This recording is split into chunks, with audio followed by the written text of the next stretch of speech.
It still gives me chills, this painting. His eyes convey so much horror that it always gets to me. Repin was a master at that. He could express so much through the subtle details of a person's face. This one is my favorite example.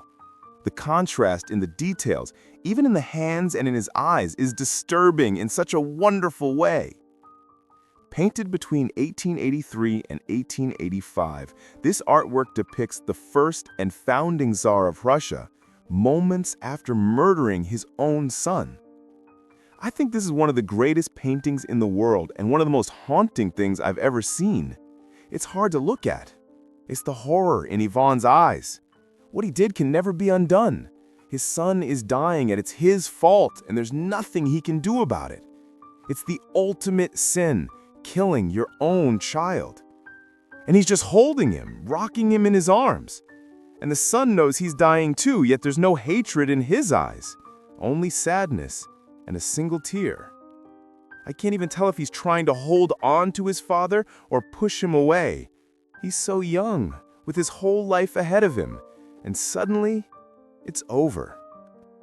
You can really see the remorse for what he did, the love for his son, the loss. You feel it. In 1913, a man named Abram Balashov, known to have mental health issues, entered the Tretyakov Gallery in Moscow. There, before one of the most iconic paintings in Russian art, the Ivan the Terrible and His Son, by Ilya Repin, he pulled out a knife and slashed the canvas 3 times vertically, shouting something like, "Enough blood, enough death." The act shocked all of Russia. The work, a symbol of national pride, was wounded at its very heart, and tragically, the curator responsible for the painting, Grigory Kruglov, upon hearing the news, took his own life.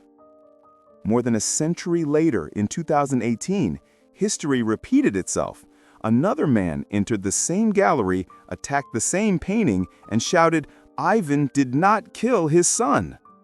The damage was severe, about $160,000 in restoration.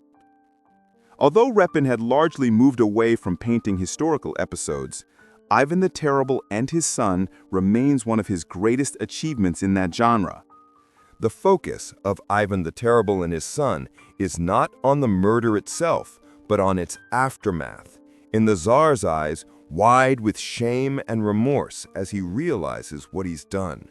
And in the dying prince's gentle embrace, showing that he is capable of forgiving the unforgivable.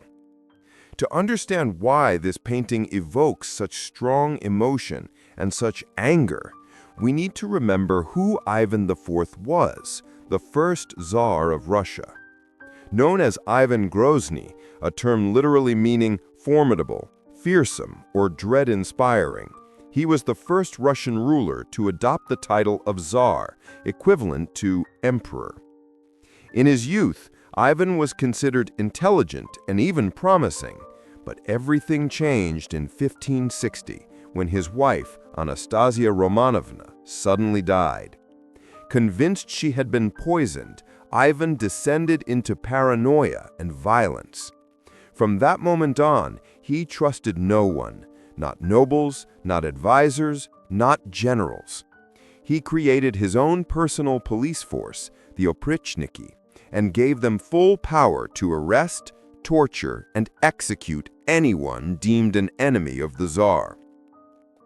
The most brutal episode of his reign took place in Novgorod in 1570. Believing the city was conspiring against him, Ivan ordered a complete massacre. Men, women, and children were all slaughtered. Historians recount that the Volkhov River ran red with bodies for days.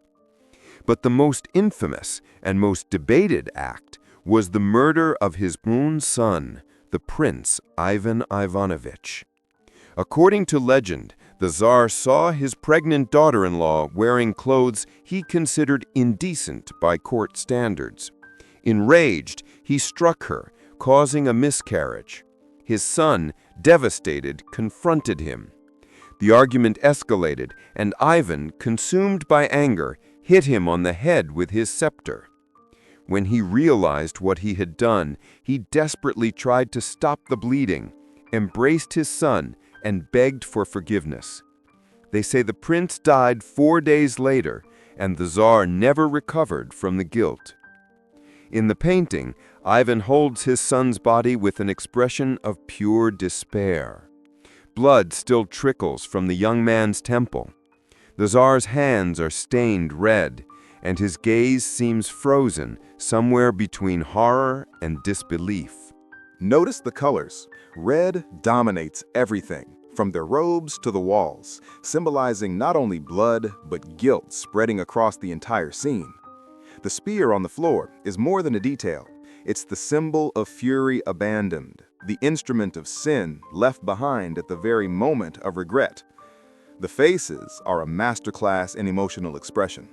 The Tsar, with wide eyes and raised brows, looks on the brink of madness. The son, pale and fading, radiates calm and pain. A single tear rolls down his cheek, maybe from fear, maybe from forgiveness. It's impossible to look at this painting without feeling a knot in your stomach. Repin achieved the unthinkable. He turned a tyrant into a tragic figure. He painted the monster not as a bloodthirsty killer, but as a broken man, a father torn apart by guilt. It's as if Repin were saying, even the worst men cry when they finally understand the cost of their own violence.